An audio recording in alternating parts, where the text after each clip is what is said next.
Indus water treaty অৰ্থাৎ সিন্ধু জল চুক্তি আচলতে কি? নমস্কাৰ, মই দেৱশী গৌতম। আজি আপোনালোকৰ লগত আলোচনা কৰিবলৈ আগবঢ়া বিষয়টো হৈছে ইণ্ডাছ ৱাটাৰ ট্ৰিটি অৰ্থাৎ সিন্ধু জল চুক্তি। ভাৰত আৰু পাকিস্তানৰ মাজত সৃষ্টি হোৱা বিবাদৰ লগতে ইণ্ডাছ ৱাটাৰ ট্ৰিটি অৰ্থাৎ সিন্ধু জল চুক্তিয়ে যথেষ্ট গুৰুত্ব লাভ কৰিছে আৰু এই বিষয়টো আমি আজি আপোনালোকৰ লগত আলোচনা কৰিম। সিন্ধু জল চুক্তি আচলতে কি? সিন্ধু জল চুক্তিত আচলতে কি আছে? ভাৰত আৰু পাকিস্তানৰ মাজত যেতিয়া বিবাদ আৰম্ভ হ'ল, সেই বিবাদ আৰম্ভ হোৱাৰ লগে লগে কিন্তু পুনৰ এবাৰ চৰ্চাৰ কেন্দ্ৰবিন্দু হৈ পৰিছে সিন্ধু জল চুক্তি।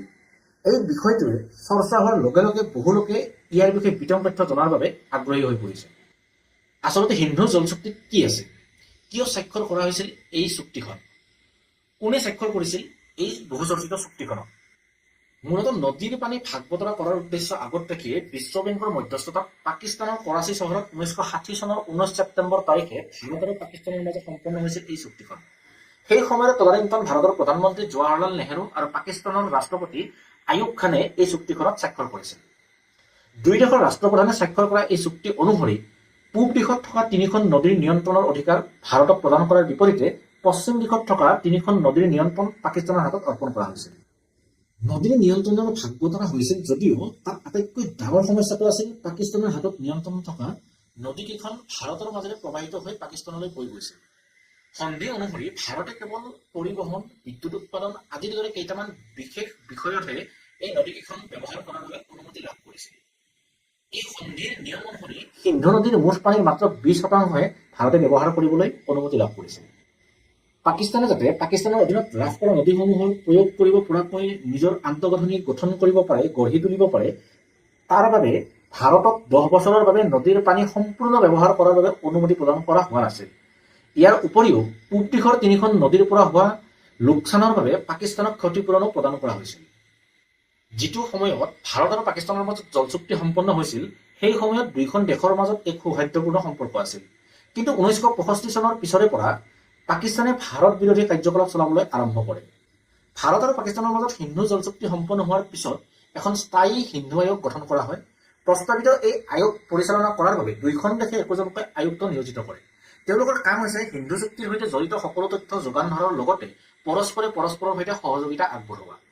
দশক ধৰি চলি অহা ভাৰত আৰু পাকিস্তানৰ সিন্ধু জল চুক্তি পুনৰ বিচাৰ কৰাৰ বাবে দেশৰ সংসদত 2003 চনত এক প্ৰস্তাৱ গৃহীত কৰা হৈছিল। কিন্তু এই বিষয়ে এক শক্তিশালী স্থিতি গ্ৰহণ কৰা হয় 2016 চনত উৰিত হোৱা সন্ত্ৰাসবাদী আক্ৰমণৰ পিছত।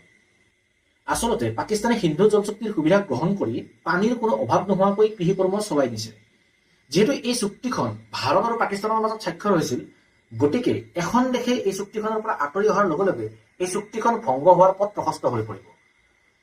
ভাৰত আৰু পাকিস্তানৰ মাজত বৰ্তমান যি পৰিস্থিতিৰ সৃষ্টি হৈছে, এনে পৰিস্থিতিত এই জল চুক্তিখন ভংগ হোৱাৰ যি সম্ভাৱনা সেয়া অতিকৈ প্ৰকট হৈ পৰিছে। কেন্দ্ৰীয় চৰকাৰে সিন্ধু জল চুক্তি বাতিলৰ যি নিৰ্দেশনা প্ৰদান কৰিছিলে, সেই নিৰ্দেশনা ইতিমধ্যে বাহাল ৰখাৰ বাবে সিদ্ধান্ত গ্ৰহণ কৰিছে। এই নিৰ্দেশনা বাহাল থকাৰ লগে লগে পাকিস্তানৰ যি কৃষি ক্ষেত্ৰ আৰু বিদ্যুৎ উৎপাদনৰ যি ক্ষেত্ৰ, এই দুয়োটা ক্ষেত্ৰতে যথেষ্ট প্ৰভাৱ পৰিব।